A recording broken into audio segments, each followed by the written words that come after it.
Sabah Mineral Management SMM GLC di bawah JKM. Ketua Menteri Sabah Haji G. Ketua Kabinet Sabah Haji G. Pengerusi SMM Haji G. Maknanya Haji G merupakan individu yang paling berkuasa dan berpengaruh dalam proses kelulusan PL. Benar atau tidak? Tanda soal. Rakyat Sabah, pernahkah anda mendengar kes 1MDB? Pengerusi 1MDB Najib Razak, Menteri Kewangan Najib Razak, Perdana Menteri Najib Razak. Benda ini juga yang selalu diulas oleh Mat Sabu dalam kempen pilihan raya dulu.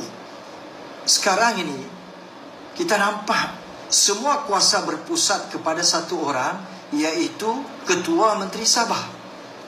Saya nak mempelawar Haji Jino seperti yang tular nota bidai dalam surat ini. Sila buat penafian, sila buat laporan polis, sila saman 1 trilion seandainya tidak benar.